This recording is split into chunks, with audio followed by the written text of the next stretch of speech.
Bien, mesdames, messieurs, on ne présente pas le professeur Sicard.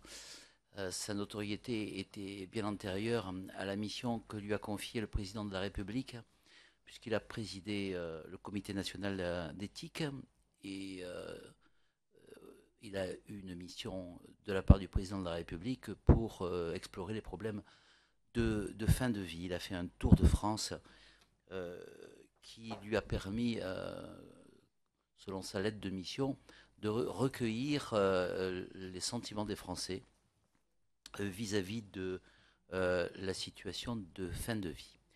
Vous le savez, nous avons la joie et le plaisir d'auditionner M. Sicard aujourd'hui dans le cadre d'une proposition de loi qu'un certain nombre de parlementaires ont déposée sur deux sujets qui sont deux sujets qui auront été évoqués dans son rapport. La sédation dite terminale, dont il faut bien sûr définir l'adjectif, et les directives anticipées. Et sans tarder, je vais lui donner la parole. Si vous le souhaitez, professeur, on vous laisse 20 minutes. Non, c'est vous. Voilà.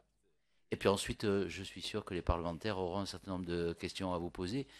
Bien sûr, peut-être on vous posera aussi la question de savoir sur le plan général, entre les différentes options qui s'offrent aujourd'hui aux législateurs, du suicide assisté en passant par l'euthanasie ou bien les améliorations de la loi de 99, 2002 et 2005, quelle est l'option qui vous paraît la plus opportune et dans quel sens? Merci encore une fois de votre présence ce matin. Professeur Sicard. Merci pour votre invitation, Jean Leonetti.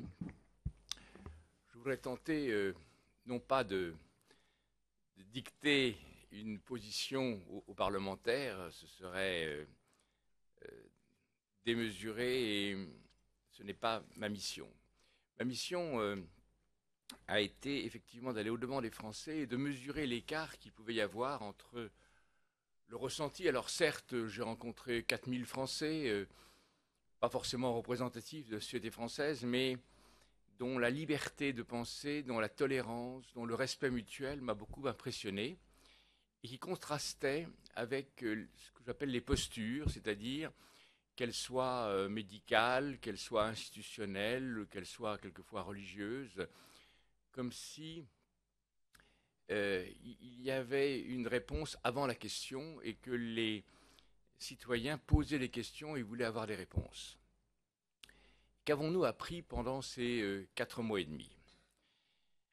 Que les sondages répétitifs sur la demande dite d'euthanasie étaient non pas fondés sur des arguments, mais exprimaient une angoisse collective des citoyens sur le sentiment qu'ils éprouvaient de l'appropriation par la médecine de leur fin de vie. Avec ce sentiment d'ailleurs très paradoxal de demander en même temps à la médecine de sans cesse les réanimer, d'avoir des performances, d'avoir un recul de la mort permanent et en même temps d'être effrayé par ce que la médecine avait obtenu, avec le sentiment que si l'échec de cette réanimation survenait, l'état végétatif qui n'en finissait pas devenait une souffrance pour l'entourage. C'est donc ce sentiment très ambivalent sur la médecine à qui on demande tout, mais on ne veut surtout pas qu'elle s'approprie la fin de vie, qui est au cœur même de cette réflexion. Avec le deuxième point, qui est que la disparition des rites religieux et des rites laïques contribue au déni de la mort, et avec cet éloignement de la mort de la vie quotidienne. Et on demande à la médecine une sorte de visa. On lui demande d'authentifier le fait qu'il n'y a plus rien à faire. Et cette demande peut aboutir à un certain excès dans la mesure où les services de réanimation passent leur temps à dire qu'on leur demande de réanimer des morts. Et ce sentiment que la médecine doit donner son extrême onction, si on utilise ce mot, en tout cas son visa, rassurant ou sur le fait qu'il n'y a plus rien à faire, aboutit à un excès très impressionnant de la médecine en fin de vie à laquelle on reproche en même temps l'hypermédicalisation et en même temps l'hyperpression. Et cette situation est très particulière à la France car elle aboutit à confier à l'hôpital les fins de vie de façon, là encore, excessive, puisqu'environ entre 60 et 70%, et les chiffres ne bougent pas, ils sont même tendance à s'aggraver depuis quelque temps.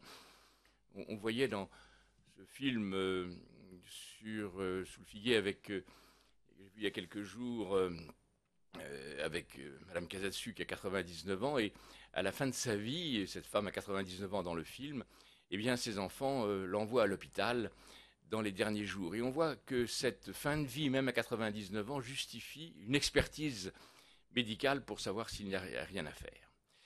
Donc devant cette situation assez spécifique à la France, les citoyens sont inquiets et on finit par exiger que leurs paroles soient entendues. Or, s'il y a un domaine auquel on reproche à la médecine contemporaine d'être sourde, c'est à la parole du malade ou à la parole de la famille. Comme si d'ailleurs il fallait aller en soins palliatifs pour être entendu, comme si c'était la seule discipline qui permettait encore d'accéder aux souhaits des malades. Donc je ne parle pas des expériences du Benelux et des expériences suisses qui ont leurs limites. Je suis prêt à échanger avec vous, mais je ne voudrais pas prolonger l'exercice de façon trop concrète sur ce que j'ai pu observer en Europe, aux États-Unis ou en Suisse, pour revenir à l'essentiel. L'essentiel, c'est que les sondages doivent être pris non pas à la lettre, mais être entendus comme une inquiétude des citoyens sur leur sentiment que malgré la loi, l'acharnement thérapeutique ou l'obstination déraisonnable, selon les mots qui sont utilisés, continuent d'exister. Ils sont même considérés comme des évidences.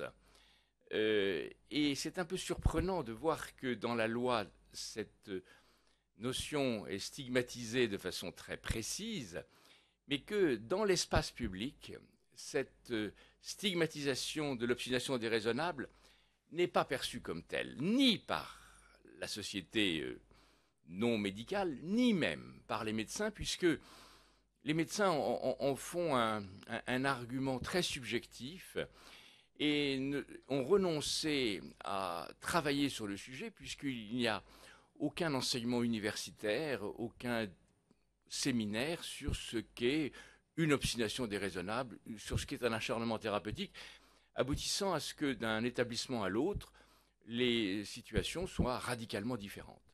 Donc, dans l'espace public, la loi dite Leonetti a eu pour fonction d'être une loi qui organise des fins de vie de façon la plus rationnelle et attentive à la parole du malade, comme d'ailleurs la loi dite Kouchner précédemment, comme si on rappelait une évidence, c'est-à-dire qu'un malade n'est pas un objet de soin, il est une personne, et peut-être la personne qui doit être entendue de façon la plus importante au cours de sa vie, c'est au moment de mourir, comme si la loi rappelant des évidences n'était pas entendue dans son évidence même. Le deuxième point de ce que nous avons pu apprendre de cette application de la loi, en dehors de son ignorance impressionnante, non pas par les services de réanimation ou les services de néonatologie qui sont sans cesse confrontés à des débats existentiels extraordinairement concrets sur un enfant handicapé ou sur une personne de 45 ans qui avait un infarctus, qui a eu une mort subite, est-ce qu'il faut prolonger ou non les soins? C'est-à-dire que ce sont des débats qui sont quotidiens et par conséquent, la loi est présente dans cet espace. En revanche, dans les services de médecine habituels, cardiologie, pneumologie, même oncologie ou les services de médecine interne, cette loi est volontiers connue sous son sigle, mais pas dans son contenu.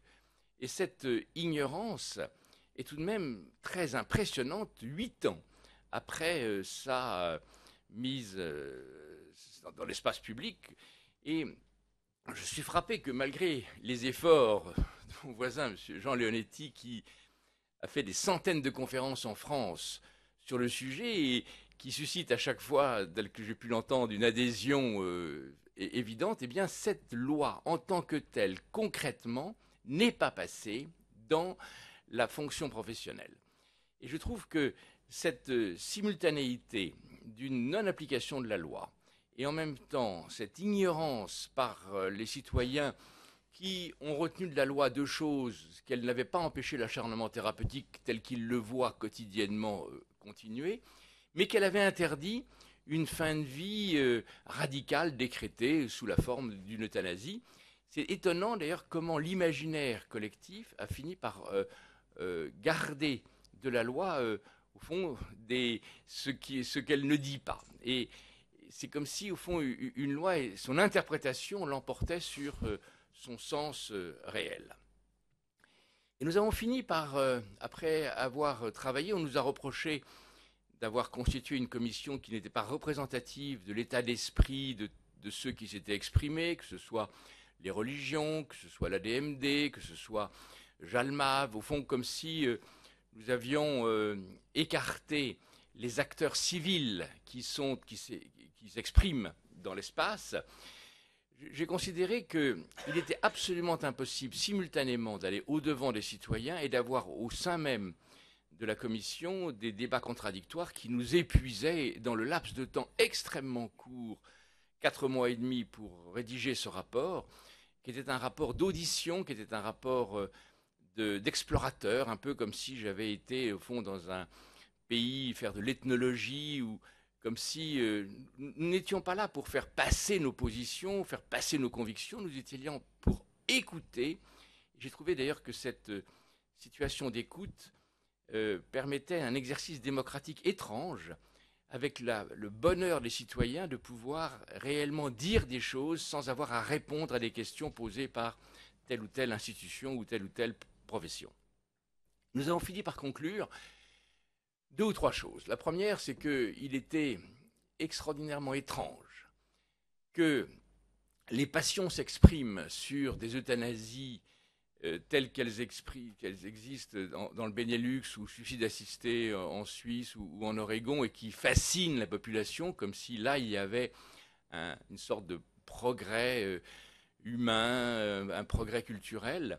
Et l'indifférence avec laquelle notre société traite les fins de vie banales, c'est-à-dire notre fin de vie, ma fin de vie, comme si notre société avait considéré que le mourir était un moment sans importance et qu'il ne devait pas gêner trop les vivants, il ne fallait pas que les agonies se prolongent, comme si l'attente du mourir était devenue de plus en plus intolérable pour notre société.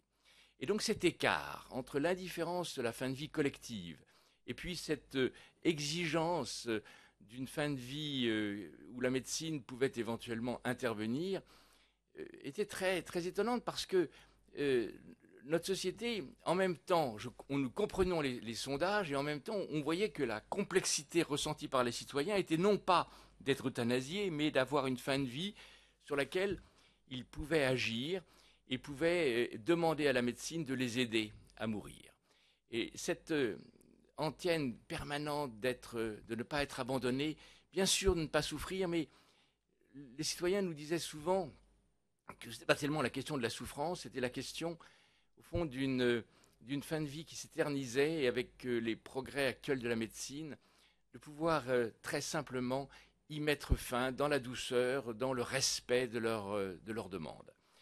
Et ils avaient le sentiment que la médecine avait confié aux soins palliatifs la responsabilité de cette fin de vie, avec le sentiment, là encore, que ces structures, quelle que soit leur excellence et leur qualité reconnue, et même d'ailleurs en Europe comme une des meilleures d'Europe, étaient nécessairement confrontées au tri des personnes et ne pouvaient pas donc accueillir, en dehors des malades atteints de cancer, atteints de douleurs épouvantables, ne pouvaient pas accueillir les 490 000 ou 500 000 morts, qui seront 500 000, 550 000 dans quelques années, 600 000, et que les soins palliatifs finissaient par apparaître comme une réponse, non pas inadaptée, mais une réponse qui collectivement ne résolvait pas le mourir en France, et que ce qui revenait sans cesse dans l'expression des citoyens, qui était le laisser mourir, laisser vivre, cette sorte d'attente où la médecine, au moment ultime,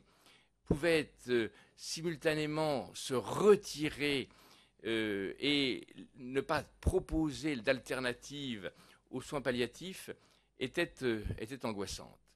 Avec quelques expériences, et il suffit qu'il y ait une expérience dans un hôpital ou dans une famille pour qu'elle ait un effet dévastateur dans l'ensemble, et que, comme toujours, les morts sereines n'ont pas elles apparaissent comme évidentes, mais une mort dramatique, une mort où la famille est sinon contrainte, mais observe que le malade ou la malade, l'enfant, la personne âgée, euh, reste dans un état d'inconscience prolongé, sans manger, sans boire, effraie. Les médecins sont quelquefois plus sereins, mais il est légitime que dans notre société, l'agonie soit devenue une situation qui est jugée obscène, intolérable. Alors on peut porter tous les jugements, je ne fais là que refléter l'ensemble de ce que nous avons entendu, et que je crois qu'il faut admettre que dans cette culture médicale qui a la peine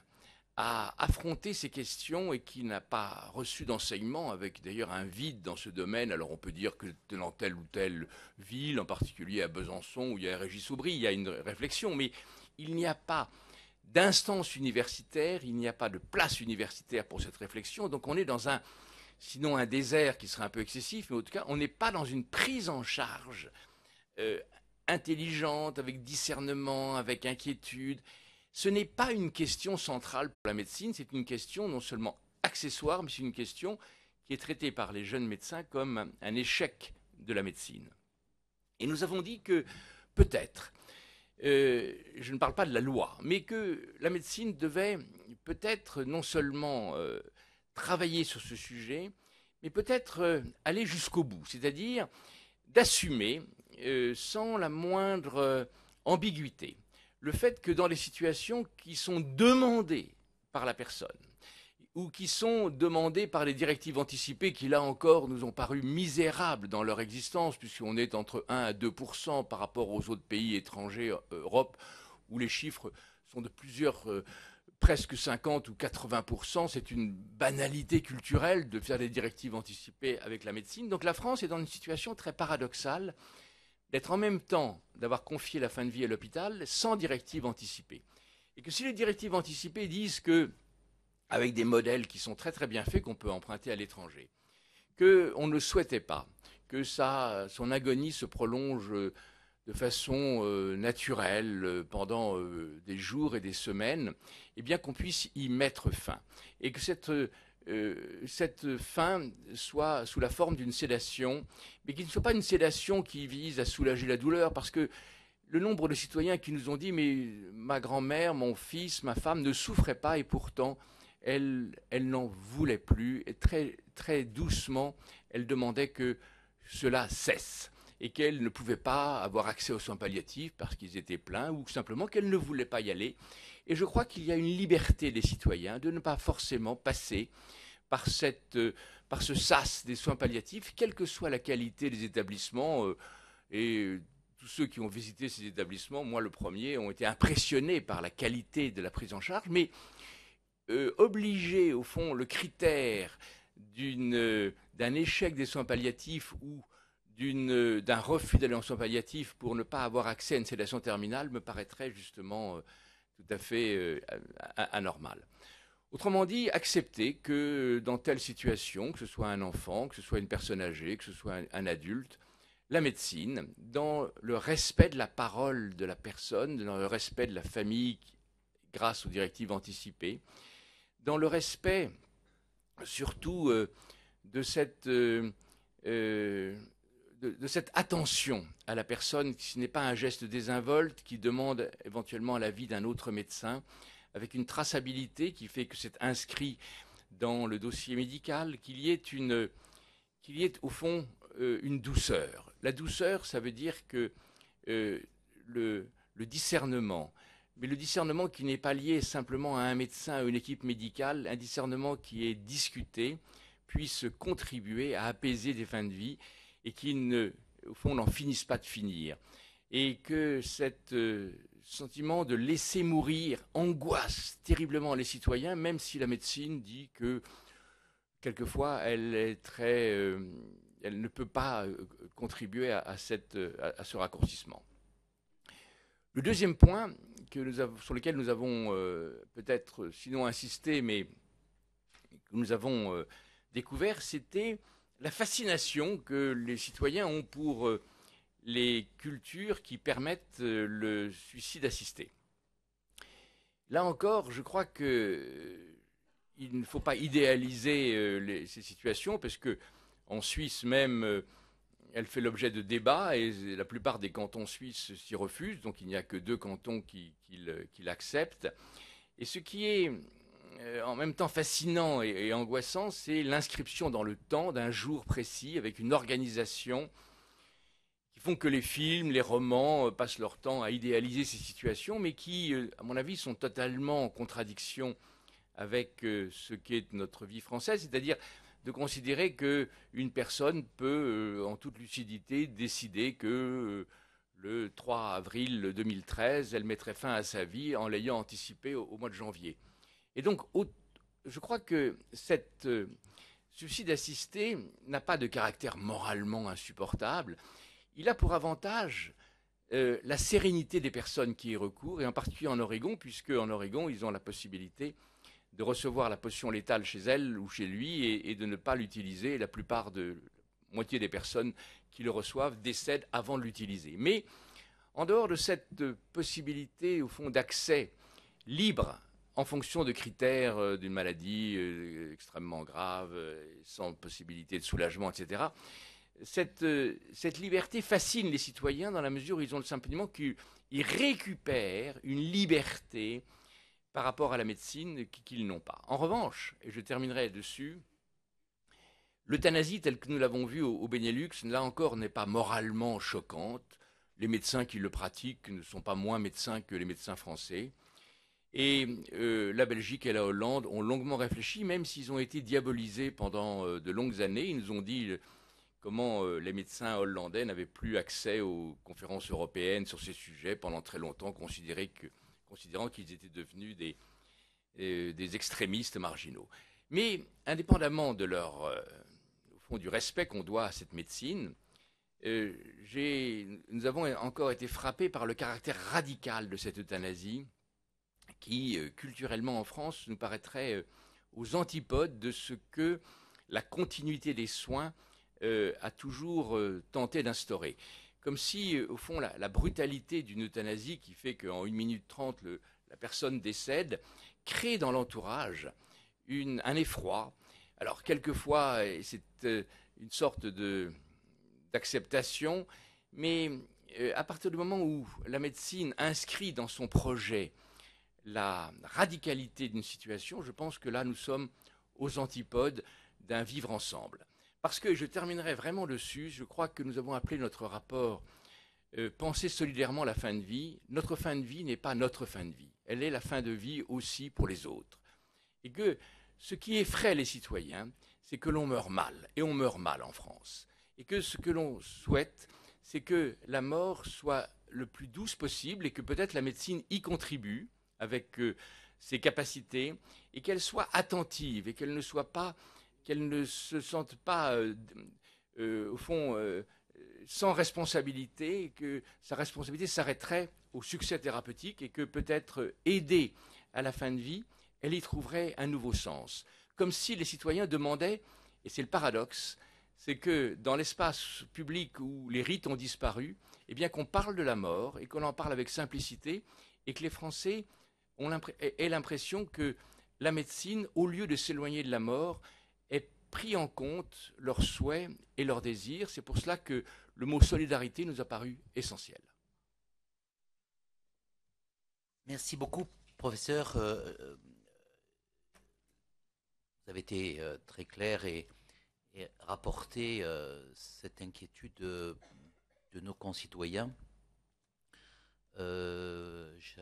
en regardant les mains qui se dressent et en voyant que Bernard Perru a déjà souhaité poser une question, Madame Louvagie aussi, moi je vais poser la première et puis ensuite on va essayer de poser toutes les questions pour que le professeur Sicard puisse y répondre.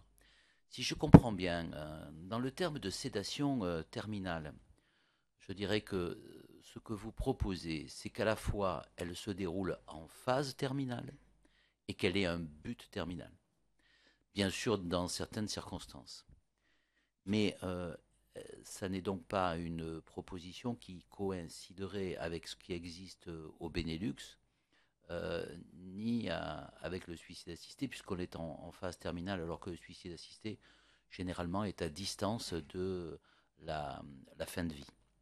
Donc, j'aimerais que vous nous précisiez ceci, la proposition qui est faite dans la PPL que vous avez, dont vous avez eu connaissance, est une proposition qui est une sédation en phase terminale, avec possibilité de double effet, mais sans pour autant avoir un but terminal. Donc, quelle serait au fond la procédure qui vous paraît requise pour que, en phase terminale, on ait recours à cette sédation dans un but terminal, donc de raccourcir la vie. Et si vous pensez que c'est avec, au fond, une augmentation des doses des produits utilisés que l'on doit obtenir cet effet, ou est-ce qu'au contraire, il y a un produit létal qui, à un moment donné, est administré aux patients? Je prends la question de Bernard Perru. Oui, professeur, tout d'abord, merci de vos propos, surtout ceux par lesquels vous nous dites qu'il faut faire droit aux attentes et espérances des citoyens à l'égard de la fin de vie. Et lorsque vous proposez le suicide assisté, d'une certaine manière, n'est-ce pas d'une certaine manière faire porter la responsabilité aux patients plus qu'aux médecins? Et j'aimerais aussi savoir comment approchez-vous la situation quand les personnes ne peuvent pas s'exprimer? Et quel est le rôle justement de la famille? Et comment justement les médecins, dans leur collégialité, peuvent-ils être amenés à prendre une décision sans justement que le patient, que le malade puisse s'exprimer? Madame Louvagie. Si.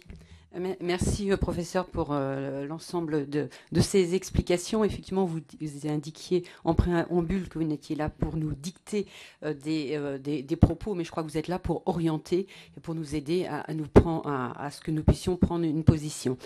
Je crois, enfin une première réaction, qu'on a un côté très pudeur en France, et que la mort en quelque sorte nous fait un petit peu peur, et que cette peur que nous avons finalement nous conduit à ne pas aborder un certain nombre de questions avec beaucoup de sérénité. Ça suscite deux questions. Une première, en ce qui concerne la responsabilité, est-ce que finalement le fait que le projet de loi, enfin la loi Leonetti n'est pas connue du public, n'est pas mise en application au niveau des professionnels, est-ce qu'il n'y a pas une part de responsabilité, une volonté, une peur des professionnels de se trouver mis en cause dans un certain nombre de situations? Est-ce que finalement ça n'est pas une volonté de s'armer vis-à-vis d'éventuels contentieux qui peuvent intervenir? Une deuxième question, c'est vrai qu'on peut regretter le fait que cette loi ne soit pas bien connue, donc pas bien appliquée, à la fois au niveau du public et des professionnels. Et vous qui avez donc fait une audition auprès de 4000 Français, consulté l'ensemble de ces personnes, quels seraient les moyens pour finalement mieux diffuser le contenu de la loi telle qu'elle existe pour mieux l'appliquer? Merci. Madame Raspail, ensuite j'ai Madame Carillon-Couvreur, Merci, et ensuite monsieur Madame Bourguignon. le député. Monsieur le professeur, je m'excuse pour mon retard, j'étais coincée dans des embouteillages, mais j'ai lu très attentivement votre rapport quand il est sorti. Et moi, j'ai été frappée, je n'avais pas les moyens de rencontrer 4000 personnes. Il s'avère que pour le groupe dont je fais partie, c'est-à-dire le groupe socialiste, j'ai moi-même auditionné pendant plus de 2 ans. Beaucoup d'acteurs. Et j'étais partie de ma pensée qui était vraiment, ce sujet est épouvantable, on reste sur la loi Leonetti. Et j'ai beaucoup évolué au fur et à mesure des auditions. Et c'est vrai que je n'ai pas retrouvé dans votre rapport, que je trouve excellent à côté de ça, quelque chose qui, moi, m'a frappé. D'un côté, on a dans ce pays des médecins qui, avec le serment d'Hippocrate, veulent sauver la vie. C'est clair, c'est vrai, ils veulent sauver la vie, ils veulent aller le plus loin possible. Et de l'autre côté, on a une vraie volonté d'un certain nombre de citoyens. Je n'aime pas du tout le mot suicide assisté. Je déteste ce mot. Je pense qu'on peut être aidé à mourir si, dans des cas définis, mais cette volonté du citoyen, que j'ai fait beaucoup de réunions sur ce thème, je ne la trouve pas assez forte dans votre rapport. Parce que le citoyen, c'est lui qui doit décider de sa vie. Et quand vous venez de dire la famille, c'est effroyable, certes, mais ce n'est pas la famille qui souffre. C'est pas la famille qui souffre. Et voilà, moi je trouve qu'il manque quelque chose sur cette volonté du citoyen et uniquement cette volonté du citoyen écrite et réfléchie quand c'est possible. Madame Carillon-Couvreur. Oui, merci. Merci, professeur, pour la présentation de votre rapport. Je voudrais revenir peut-être sur un ou deux points.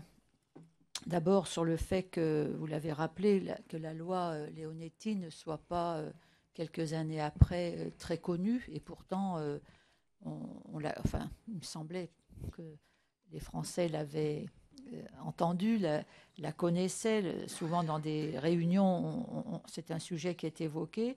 Vous avez évoqué aussi ce décalage qui existe entre l'expression de nos concitoyens sur ces sujets et en même temps ce manque de connaissances. Alors moi, je voulais vous demander, aujourd'hui, est-ce que vous pouvez nous dire où en est la situation de l'organisation des soins palliatifs dans notre pays, puisque très souvent, on répondait par cette question en disant, au fond, il existe et il faut développer ces services de soins palliatifs qui, comme vous l'avez rappelé, travaillent avec beaucoup d'attention et une grande qualité auprès des malades et de leurs familles. Où en est aujourd'hui la situation de ces services? Sont-ils insuffisants? C'est ce que j'ai cru entendre.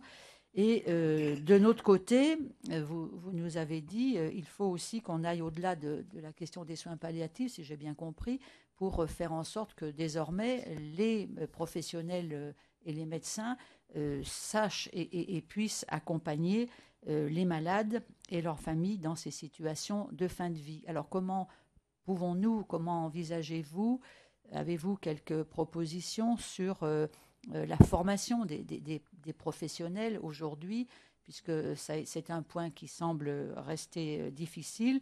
Comment voyez-vous cette évolution? Est-ce que vous ne pensez pas que dans une période où, justement, nous le savons, la question du vieillissement, de l'avancée en âge va devenir un sujet majeur dans notre société, nous serions amenés, enfin en tout cas la société a amené à prendre conscience de cette réalité et dépasser ces angoisses que l'on comprend par ailleurs pour pouvoir aborder plus sereinement ces sujets. Merci. Madame Bourguignon. Tout d'abord, professeur Sicard, bravo pour votre rapport qui n'occulte rien. Toutefois, vous parlez de la loi Leonetti qui est peu connue, peu appliquée. Moi, je pense que quand même, ça vient peut-être surtout du fait que le corps médical a du mal à l'admettre et à vouloir l'appliquer tout simplement parce que le laisser mourir me paraît quelquefois une solution plutôt cruelle, à la fois pour la famille et à la fois même pour le corps médical, même si on y met toutes les précautions d'usage et même si on y met tous les soins palliatifs par endroit et pas toujours d'ailleurs. Donc je pense que ça peut être un des arguments. Ensuite, peut-être donc la sédation létale dont vous parlez peut paraître plus douce, effectivement, et y arriver. Moi, j'ai du mal à comprendre par rapport à l'exemple belge la position que vous prenez d'emblée de considérer que c'est brutal. Qu'est-ce qui fait que la frontière est quand même ténue entre le laisser mourir et le faire mourir? Et je pense que quand même, quand on parle sédation létale, C'est une façon peut-être judicieuse et plus agréable à entendre que celle qui est l'injection létale, qui est peut-être effectivement dans les termes plus brutales, mais qui revient finalement dans la finalité au même. Donc moi, je pense quand même que l'exemple belge n'est quand même pas à jeter d'entrée, sous cette forme-là en tout cas, puisqu'ils ont réussi à associer à la fois le développement des soins palliatifs que nous ne savons pas faire en France et cette possibilité d'une exception d'euthanasie d'ailleurs, dans des cas extrêmes. Je pense quand même que les fins agoniques dramatiques existent encore et que l'acharnement existe toujours aussi. Xavier Breton. Oui, merci. Oui, monsieur le professeur, je voudrais revenir sur la loi dite Leonetti, sur son application. Je ne suis pas un spécialiste du sujet, mais dans les assemblées générales, des associations, soit pour le droit de mourir dans la dignité, soit des soins palliatifs, etc., j'avais pas l'impression qu'il y avait un jugement aussi négatif, entre guillemets, la loi Leonetti, ni dans son ignorance, ni dans sa mise en application. Moi, j'avais l'impression qu'elle avait constitué un progrès, qu'il y avait encore à la travailler, notamment dans sa connaissance et dans toutes ses possibilités. Mais là, j'entends les différentes réactions, et même la vôtre. Il y a l'impression que c'est une loi qui, aujourd'hui, est plus négative que positive. Alors, est-ce que c'est vraiment ce que vous avez entendu, ou est-ce qu'il n'y a pas toujours à travailler sur cette loi, ce qui était un petit peu, pour moi, l'impression que je tirais des différentes positions et entretiens que j'avais pu avoir. Merci. Juste un témoignage, lorsque la loi de 2005 a été votée, la première réaction a été une réaction d'un médecin qui m'a envoyé une lettre en disant, puisque désormais l'euthanasie est interdite, eh bien les malades mourront en souffrant. Ce qui montre bien qu'il ne connaissait pas la loi, puisque l'euthanasie, qui n'est pas définie dans le code pénal, était déjà, il me semble, interdite, et que probablement parce que j'ai mal utilisé les termes et que je voulais bien expliquer que ce n'était pas faire mourir. Le laisser mourir a été effectivement vécu comme une situation qui était plutôt de laisser prolonger l'agonie dans la souffrance. Et le cas Pierrat a été un élément qui nous a fait réviser. Vous en souvenez, le code de déontologie sur l'article 37 obligeant à la sédation lorsqu'on a arrêté les traitements importants. Je voudrais, pour compléter l'ensemble, vous demander, dans votre rapport, vous avez, j'ai cru déceler, vous ne m'en voudrez pas, une petite contradiction. Dans votre rapport, vous dites qu'il vaudrait mieux approfondir les lois actuelles que de faire des lois nouvelles. Et j'ai l'impression, en vous écoutant quelquefois, que ce que vous proposez, c'est une loi nouvelle qui est une forme de sédation terminale à titre exceptionnel, ce qui nécessiterait alors bien sûr une loi nouvelle. Donc est-ce que vous pouvez préciser votre pensée sur ce sujet ? Je partirai de la dernière question. J'ai longuement discuté avec Robert Badinter. Et Robert Badinter me disait toujours le danger de changer et de demander à la société de faire des lois pour dicter les comportements. Il fallait quelquefois, comme dans le préambule du Code civil napoléonien, réfléchir à l'application dans l'espace civil d'une pratique plutôt que de faire de nouvelles lois. Et qu'aucune loi, même les lois les plus progressistes, si on veut dire ce terme belge, sont sans cesse en contradiction avec la situation, puisque depuis 2002, les Belges, par exemple, ont déposé 29 projets de loi pour étendre, plutôt que restreindre, telle ou telle pratique. Donc le problème, c'est le rapport de la loi à la vie singulière, individuelle. Et aucune loi ne peut résoudre ces contradictions entre le symbolisme collectif et l'application individuelle. C'est pour cela que l'application de la loi Leonetti me paraît étrangement faible par rapport à la durée, les 8 ans qui nous séparent de son expression, et que peut-être les médecins que j'ai pu auditionner étaient partagés en 2 catégories, si on veut radicaliser les positions. 50% des médecins généralistes qui finissaient par comprendre se disaient satisfaits dans l'aide que la loi leur avait apportée, et 50% disaient que c'était une une loi qui les avait empêchés d'agir comme ils le souhaitaient. Donc on voit très bien que le milieu médical, et ça rejoint plusieurs questions, est dans ce domaine un milieu qui était pris de sa liberté, parce que depuis toujours, la médecine française a le sentiment, même un peu à mon avis excessif, de sa liberté d'installation, liberté d'honoraires, liberté de faire ce qu'elles veulent, ce qu'ils veulent, et de ne pas supporter que la loi vienne donner des lignes de conduite. Et peut-être dans cette situation étrange, car quand même Jean Leonetti est lui-même un médecin, et donc on aurait pu imaginer que la médecine se rangerait en ordre dans cette situation. Cela démontre que l'absence de travail, l'absence de séminaires, l'absence de conférences, l'absence à peu près généralisée de réflexion sur la fin de vie en France, et d'ailleurs qui se matérialise par le fait que depuis le mois de décembre, le 18 décembre, où j'ai rendu mon rapport, je me suis exprimé dans quelques instances, qui soient des instances publiques.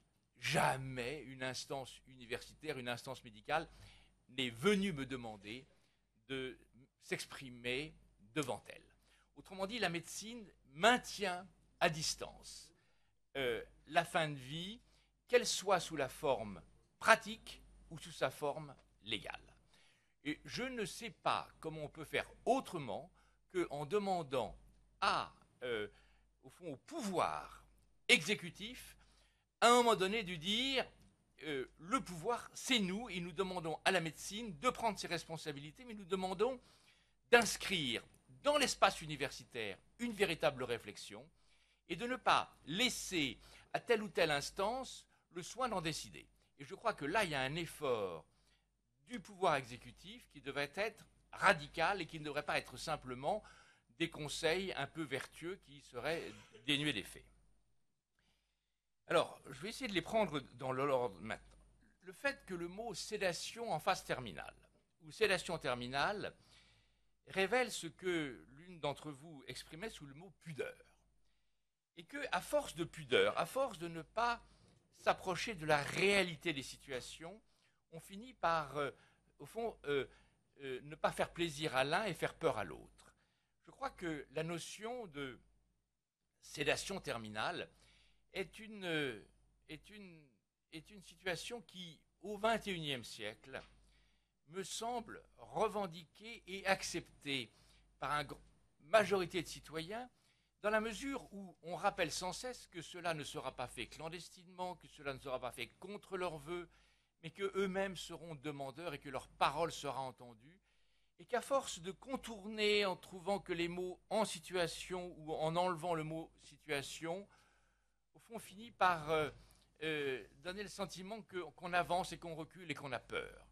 Je crois que ce n'est pas 40 000 situations, mais il y en a peut-être 10 ou 20 000 en France qui vivraient leur fin de vie avec plus de sérénité si elles ou s'ils savaient qu'à un moment de leur existence, ils pouvaient demander que l'on mette fin, qu'on les aide à mourir de façon claire et avec le sentiment réitéré que cela ne sera pas fait de façon par derrière clandestine. Avec cette réserve que j'ai pu voir chez les migrants en particulier, les Algériens qui sont venus en France dans les années 50 et qui sont maintenant plusieurs centaines de mille, qui sont vieillissants, qui ont 80, 90 ans, et qui sont quelquefois effrayés que des lois permettent de mettre fin à la vie. Donc je crois qu'il faut entendre qu'en dehors des religions, il peut y avoir des cultures pour lesquelles la mort naturelle est une évidence. J'ai été en Asie il y a quelques semaines. Cette loi française leur paraissait totalement désinsérée de leur réel et que pour la plupart des cultures traditionnelles africaines, asiatiques, la fin de vie est un moment de rassemblement, un moment de solidarité, un moment important de la vie et qu'on puisse y mettre fin de façon brutale, même avec une sédation terminale, leur paraît étrangement décalée. Mais je crois qu'en France, la pudeur est peut-être excessive et que les mots finissent par susciter plus d'angoisse que de sérénité. La suicide assistée, comme vous le rappeliez très justement, le le rôle de la famille, il est très ambivalent, puisque, que ce soit Exit ou Dignitas, la priorité est à la personne. Et que dans des romans récents, on a pu voir d'ailleurs que les familles étaient écartées. Alors certaines familles, certains films, quelquefois d'ailleurs un peu prosélytiques, on finit par démontrer que ces fins de vie ont un caractère merveilleux, serein, avec un peu de champagne. Il y a quelque chose d'un peu étrange dans la mesure où les personnes que j'ai rencontrées, je ne voudrais pas en faire la liste, démontraient que souvent ces fins de vie étaient sans la famille, qui se révoltait à l'idée de pouvoir déterminer un jour, souvent 2 ou 3 mois après la demande, et que les personnes, au fond, étaient privilégiées dans leur demande, mais non pas dans le sentiment de la solidarité familiale et amicale. La responsabilité des professionnels qui seraient soucieux qui auraient peur de prendre leurs responsabilités en fonction de l'application à la loi Leonetti, comme sorte, je ne crois pas. Je crois que la loi Leonetti, en fait, elle est vécue, et c'est là encore des paradoxes, et dans cette situation, on est perpétuellement dans le paradoxe. La loi Leonetti est perçue dans l'espace public comme une protection des professionnels pour qu'ils ne soient pas accusés du concept de vaguement de non-assistance de personnes en danger, de ne pas avoir tout fait, et que l'espace public, enfin la société, dans ce que j'ai pu entendre, se dit c'est une loi qui est faite pour les médecins et non pas pour nous. Et je crois que là, il y a tout un effort pédagogique, un effort d'appropriation par les citoyens. Une loi a besoin d'être appropriée, elle met du temps.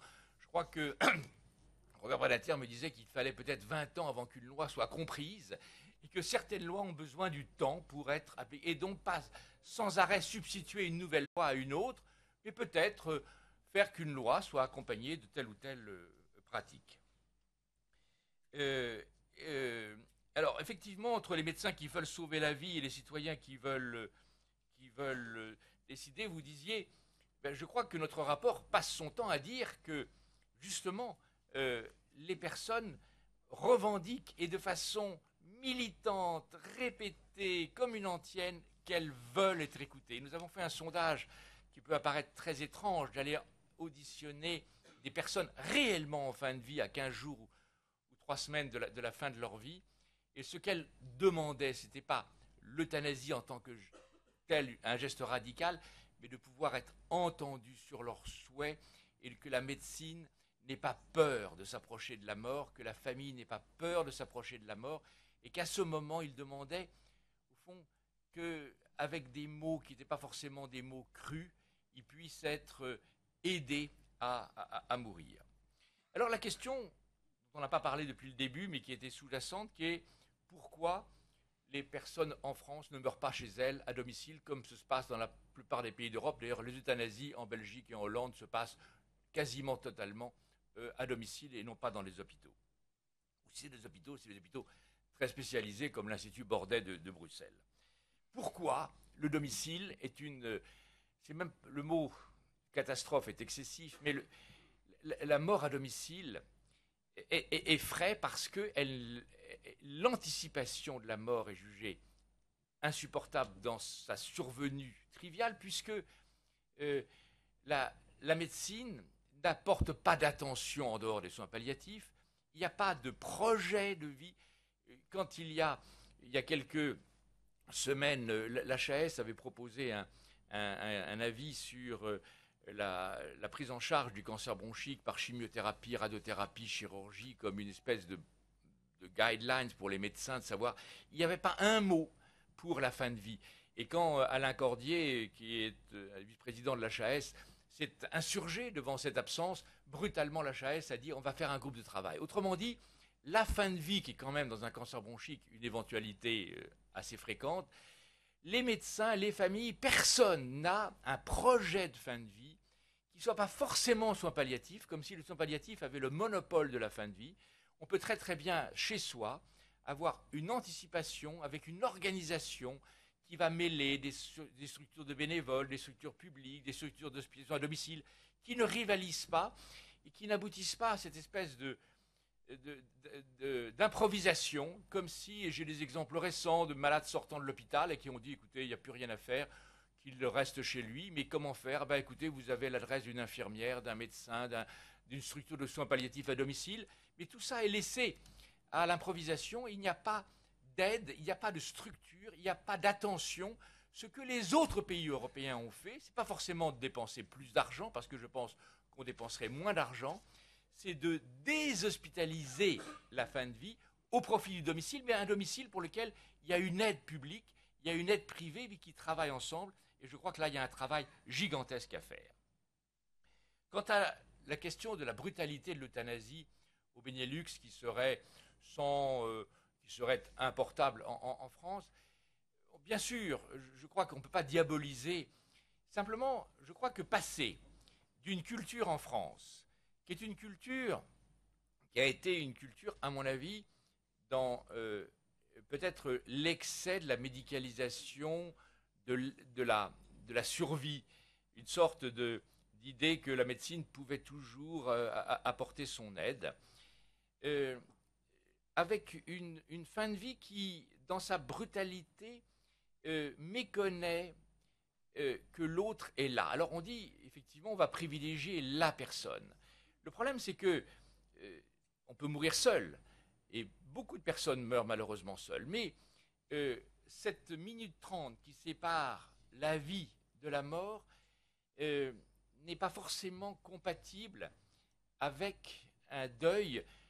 Et combien de personnes que j'ai pu rencontrer, même d'ailleurs un témoignage à l'Assemblée nationale il y a quelques jours, d'une femme disant que ses 2 parents avaient eu un suicide assisté en Belgique, et disait que depuis 7 ou 8 ans où cela s'était produit, elle continuait à éprouver une grande souffrance. Et que le caractère radical, au fond, le caractère temporel, alors on dit, mais oui, mais sédation terminale, euthanasie, vous jouez sur les mots, c'est pareil. Oui, en fait, toute vie a une fin, mais la façon de mourir, la façon où, en quelques secondes, on passe de la vie au trépas, est probablement peu compatible avec notre culture française qui passerait d'un extrême à l'autre. Et que peut-être la sédation terminale, c'est-à-dire avec des drogues qui entraînent la mort quand elle est souhaitée par la personne, par sa famille, et que la médecine reconnaît qu'effectivement, elle n'a pas d'autre choix que d'apporter cette sédation terminale, pourrait apparaître comme...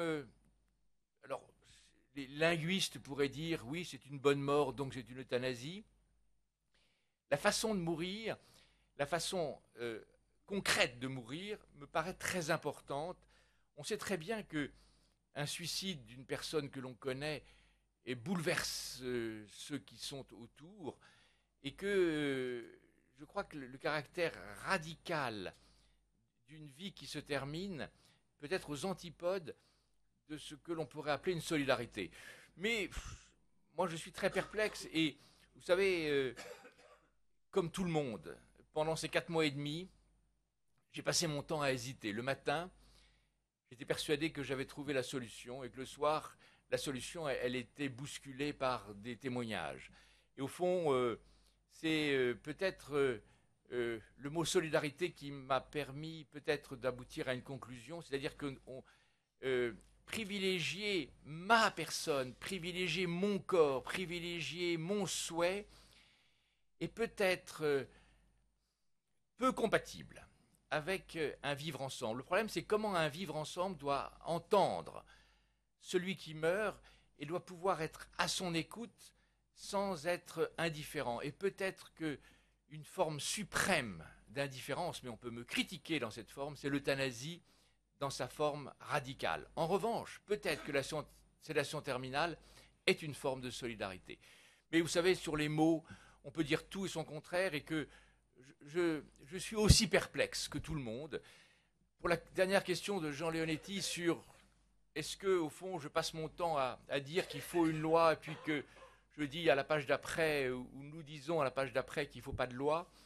Je dis simplement, c'est que une loi, la loi Leonetti, elle a pour mérite d'avoir été une loi consensuelle, d'avoir été une loi qui est admirée par les étrangers. J'ai été en Amérique du Sud il y a quelques semaines, là encore, et je suis frappé de voir les Argentins, les Chiliens, les Espagnols nous parler de la loi Leonetti comme une loi française.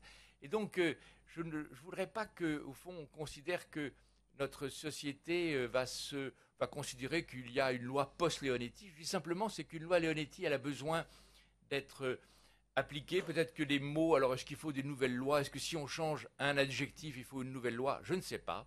Et c'est aux parlementaires d'en décider.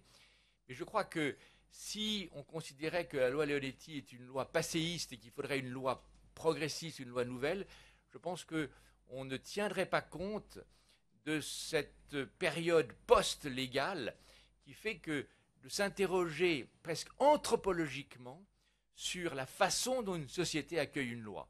Et je serais probablement personnellement effrayé si une loi inscrivant de façon concrète le mot euthanasie dans une loi française du XXIe siècle et qui donnerait le sentiment que désormais il y a des situations qui doivent bénéficier de l'euthanasie au sens Benelux du terme, me paraîtrait plus dommageable dans les clivages de la société, dans le regard que d'autres pays, car aucun pays au monde jusqu'ici n'a légalisé l'euthanasie. Ils ont dépénalisé les situations, mais aucun pays au monde ne l'a légalisé. Et si la France allait dans ce sens, je pense que, comme c'est un pays qui a une vocation à parler d'universel, je pense qu'il y aurait un regard extraordinairement attentif à cette situation. En revanche, s'il y avait un travail en profondeur qui prendrait du temps et qui prendrait conscience de la revendication des Français de mieux mourir dans l'espace public, avec la formation des médecins, l'aide à domicile et éventuellement le concept discutable de sédation non pas en phase terminale, mais sédation terminale dans une situation de fait en phase terminale, me paraîtrait de nature à apaiser. Je crois que le mourir, il est destiné non pas à séparer les Français, mais à les rassembler. Et je crois que dans ce domaine, les mots ont leur importance et que le mot euthanasie, dans son caractère non pas linguistique, mais dans son caractère symbolique d'application, me paraîtrait plus dévastateur que le simple fait de dire qu'une sédation terminale pourrait aider les gens à mourir. Merci, professeur, de cet exposé qui était, bien sûr, qui pénétrait dans la complexité, voire dans l'ambivalence. Et comme vous, depuis longtemps, il m'arrive de changer d'avis, influencé par tel ou tel témoignage. Et donc, il faut que nous avancions sur ce sujet avec beaucoup de modestie et beaucoup de respect pour toutes les opinions qui peuvent survenir sur ce sujet complexe. Encore merci d'avoir consacré ce début de matinée aux députés. Et bien sûr, nous vous tiendrons au courant de l'évolution, mais je dirais à nos amis universitaires que c'est quand même intéressant d'écouter Sicard sur la fin de vie.